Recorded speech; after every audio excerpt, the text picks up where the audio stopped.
for Arsenal to face up against Manchester United right there at the Emirates. Ladies and gentlemen, it is time to put in the work. It is time to separate father from son. Eh? It is time to separate junior brother from senior brother. And this will be taking place right there at the Emirates.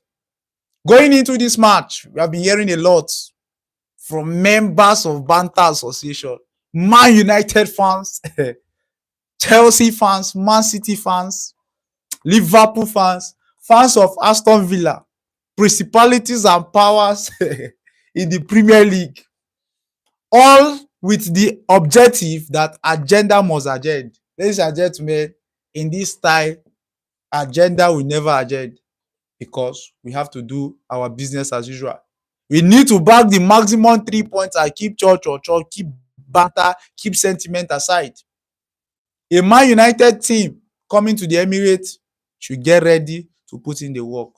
A Man United team coming to the Emirates should get ready to put up a fight. See, my Gunners fans, going into this game won't be an easy one. A lot of you can come out and say, especially Man United fans, they have been saying that they defeated Manchester City and they are back. Are you sure you are back? That should be the very big question I've been asking them. Are you certain that Man United are back? Are you sure this is not a case of view once? This is more like a deja vu something. We have seen this before. Then they will get a new manager. When the new manager comes in, all of a sudden, you start seeing things working out in one of two first games of that new manager. And before you say, who goes? Before we separate boys from men, we now discover that it was a fluke. See, Man United fans, you guys have to understand that you defeated Man City in the Manchester derby. In a derby match, forms doesn't matter. Whether City actually is on form or not, it doesn't count in derby matches. In derby matches, nobody cares. Nobody cares. Your form doesn't count, doesn't actually make you stand out. We have seen multiple matches. Man United are faced up against Manchester City. Whether City is on form or not, or whether Man United is on form or not, you notice that these games are not being determined by who is currently on a good run of form. So going into this game, facing up against Arsenal, Man United, take note that you defeated Man City. You cannot use that yardsticks of defeated Man City and be coming out and say that Man United is back. No, you can't use one game to actually determine and conclude that United is back. No, you shouldn't be doing that. It's totally wrong. You should wait for multiple run of games. By the time you have played about 1 or 2 games, then you can then go ahead to do what? Evaluate. At least play 5 games under this new management of Michael Carrick and ascertain to evaluate the progress in your team. So there's no cause for alarm. There's no need of you coming out to say, bro, you guys are not back. Calm down. Take it one game at a time. Then you can go ahead to do what? Make your evaluation to say if Man United is back or not. Because I see this as a case of deja vu. I see this as a case of something we have seen before. Ruben Amorim coming to Man United in his first match, facing up against Ipswich Town. They drew the match. The next match, he won the match. The match after that, he lost the match. The match after that, he lost the match. See, these are things you need to look at. You can't just use one game and evaluate and say that your coach or your team is back. No, calm down. I understand. The anxiety is there. The hunger is there to see your team return back to their glory days. I understand. That is where the fan base. But going into this game, facing up against an Arsenal team at the Emirates, an Arsenal team that is yet to lose a game at the Emirates, so far so good this season. In the whole of the Premier League, there are only 2 teams that are yet to lose game at home in the league. Arsenal and Sunderland are the only Premier League team that are yet to lose a game at home. At home. So coming to the Emirates, Man United, it won't be an easy one. Man United fan base, I'm telling you all, this won't be an easy one. For those actually playing bets, we have been seeing a lot of betting platform coming out to say they're giving Arsenal 1 point something odd, they're giving Man United about 6 point something odd. I saw all of this. It doesn't still count. That doesn't determine the game. The game is being determined on the pitch of play based on what team's performance, the performance of respective teams. These kind of games are basically decided by what key moments. A moment of brilliance can determine how this game go. So we going into this game does not still matter based on okay, Arsenal is on form. No, form doesn't also comes to play when you look at this kind of matches. Form doesn't come to play.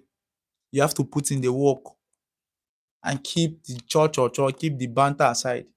I've been seeing a lot of videos making the rounds from rivals teams, members of banter association, everybody coming together, the likes of Liverpool, Man United, Liverpool, Chelsea, Man City, Aston Villa, everybody coming together saying they are giving Man United their support, that Man United will do the honors. Bro, that doesn't count. Whether 2,000 or how many millions of you all gather around and say you're supporting Man United, it doesn't count. The main business is being done on the pitch of play with what 11 men respectively. So all of those agenda narrative you guys are actually pushing, pipe low, calm down. It won't work. At the Emirates, you should get ready to rumble. You should get ready to put in the work. At the Emirates, it won't be an easy tie. It won't be an easy tie. It won't be an easy tie for both teams. Man United might choose to spring up a surprise. Arsenal might choose to spring up a surprise. Going into this game, I just need few things from my team. Number one has to do with the gaffer in the person of Mikel Arteta. Going into this game, the gaffer, I use God to beg you, Ko. I use God to actually beg you. Let me use English terminologies. Going into this game, it is not time for what? Experimentation. We saw the game facing up against Nottingham Forest. After seeing Manchester City dropping points against Man United, that was when the gaffer in the person of Mikel Arteta choose to do what? Starting to make rotation to the Arsenal team. Why not stick to your normal 11? Notwithstanding, you have Inter Milan in the UEFA Champions League, whatever idea you're pushing out, I don't care. We are currently sitting comfortably on top of the what they call it, Champions League log. There was no cause for alarm. Going into this game, we needed to do what? Take the game to these people.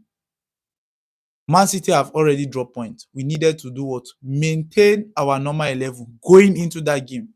That was when the gaffer in the person of Mikel Arteta choose to do what? To rotate his team. We as a team need to do better. We saw that game in as much as, okay, he rotated the team. The coach has his own faults in terms of, okay, why rotating a team that is actually giving you a result? Why rotate or why change something that is not broken in the very first place? You rotated an Arsenal team going into that match and it actually cost us that game. A lot of people can come out and say, why wasn't the penalty of Olaina not awarded? See, we have seen in the Premier League over and over and over and over again that there is inconsistency in terms of what? Referee decision. The referee didn't blow that as a handball. He didn't even check the VAR to review if that was a handball. We saw Manchester City facing up against what they call them, Wolverhampton Wanderers. Yesterday, to be precise, where Mamouche with forgotten the name of this, I think it should be Mosquera. Yeah, Mosquera of Wolverhampton Wanderers. Towards inside the 18-yard box there, Mamouche flicked the ball, and it actually made contact with the hand of what? Of Mosquera. The referee went to check the VAR monitor, returning back and didn't award the penalty. This has shown us that there is inconsistency in terms of what? Referee decisions in this beautiful game. or is it in the AFCON? We have seen inconsistency. So we know that okay, referee decision sometimes doesn't favor us, but there are some certain metrics in the game that we as a team should be able to control, which is what? Taking our big chances created. Any moment of brilliance, we should take advantage of it. We should stick to it.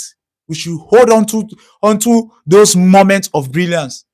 Those moments of brilliance, you might not have them, maybe 5 or 10 of them. No, they might be limited, but your ability to convert them basically is what makes us stand out.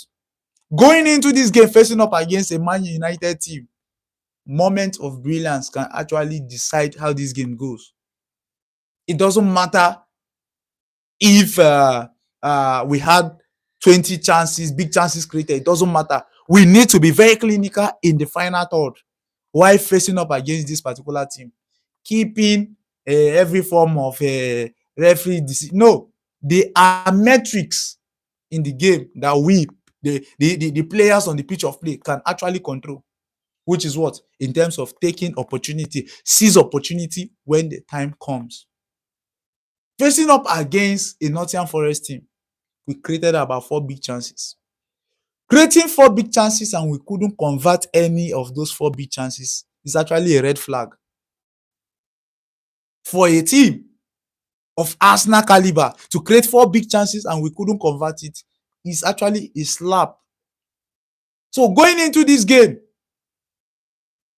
take note, referee decision might influence the game, but there's a part where the players on the pitch of play can also decide moments by themselves.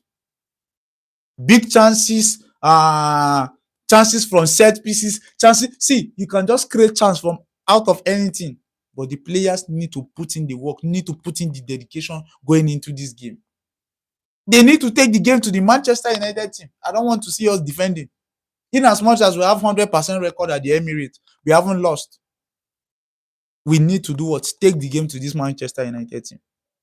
I'm not disputing the performance of Man United so far so good this season. I'm not discrediting what Michael Carrick had done in his last match facing up against Manchester City. No.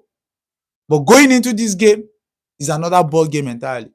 A Man United team coming up from a win facing up against Manchester City in the Manchester derby, that will serve as a momentum, that will serve as a motivation to do what? To come to the Emirates and create an upset. I don't expect this game to be an easy one. No. Everybody want to put up a fight. Everybody want to put out a spectacular performance. But me, as a fan, I don't actually care the manner at which you go about getting the results. The main objective of every football match is for you to optimize opportunities, to seize opportunities when they come. You might be able to get only 1 or 2 big chances. Your ability to take charge that moment is what basically differentiates us. These kind of games are decided by what? Moments of brilliance. It's not all about who has the highest numbers of big chances. No. We saw Liverpool facing up against what they called them yesterday, facing up against AFC Bournemouth. Possession of that game was about 600 to 200. Liverpool having 600 passes in a game of 90 minutes. AFC Bournemouth having a pass of 200, 600 against 200. And at the end of 90 minutes, this AFC Bournemouth team stood tall facing up against a Liverpool side. An AFC Bournemouth team that hasn't won a game in their last 14 matches. A Liverpool team losing their credibility against a team that hasn't won any match in their last 14 consecutive matches. These are things we are looking at. It's not all about we are holding the ball. It's not all about we are starting Victor. We are starting what they call him, the captain in the person of Martin Odegaard. I'm not here to look at we controlling the game. Controlling the game does not matter. I don't need a controller. What are you controlling? You control a game and you don't get the result. I don't need that. You can go ahead, take out players that will just bring in players that will just give me the result. So going into this game, I don't know who the gaffer might choose to start. Is he going to start what do you call him? Eberechi Eze, or is he going to start Martin Odegaard? It is the decision of the gaffer to make going into this game. It is a big decision to make. These are things we need to look at. You can come out and say, okay, Eberechi Eze is not a good controller of the game and the rest of them. You can come out and say, Odegaard, see, all of this doesn't count to me. The objective of me going or watching any football match is to bag the maximum 3 points. In as much as you want to control the game, there are moments or there are sometimes in football matches you don't need to control the game. You don't mind to even low block and do what? Pack the balls. The main objective is to do what? Seize opportunity when they arises. So going into this game, opportunities, we need to seize them. We need to take advantage of them. We need to take advantage of opportunities when we see them in this particular match. We need to be very clinical in the final third. We were not clinical in the final third facing up against Nottingham Forest. We need to be very, very clinical. We need to maintain this aura. I like what I saw in the UEFA Champions League match against Inter Milan. We saw an Arsenal team starting off with Gabriel Jesus in the points man's role. And what did he do? He scored a breeze, creating room for what? Healthy competition. Introducing Victor Gyökeres coming off the bench. Him also coming off the bench did what? Scored a goal. This is what I want to see in an Arsenal team where attackers are competing for the spot, not making the spot look as if it belongs to one person. That was what I noticed in the past. God knows how many game week we went without seeing Eberechi Eze on the pitch of play.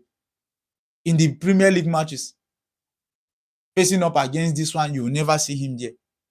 It's as if the gaffer has now returned back to business as usual. I want to play my preference, my preferred candidate in the person of Martin Odegaard. I'm not saying you shouldn't play Odegaard. No, I can't come out and say you shouldn't play him. I'm talking about your management of your players. There are levels at which, if you don't play those players, they become very rusty. They won't deliver to the level. Their confidence will drop. They won't believe themselves any longer. So we, as a team, need to do better. The gaffer need to do better going into this game. Somebody is saying Arsenal will not win this match. Bro, our opinion does not count. Our opinion does not count. The main business is being done on the pitch of play. The main business is being done on the pitch of play. All we are saying here are just noise. We are just making noise on the online space, especially with the fan base.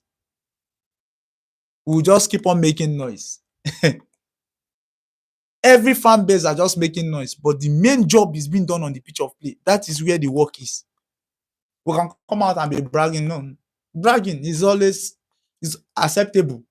Based on what? Bragging right, pride of, okay, my team is the best. Normally, nobody wants to say his team is not the best. And we human beings have understood that human beings are emotional beings. I've understood all of that. I've understood that. So you can come out and start saying whatever you want to say. Everybody are entitled to their opinion. I'm entitled to my opinion. So going into this game, we need to be very clinical in the final third. We need to be very clinical. That will help us in a long way going into this match and determining the outcome of this game. In as much as we need to be very clinical in the final third, we need to take the game to the Man United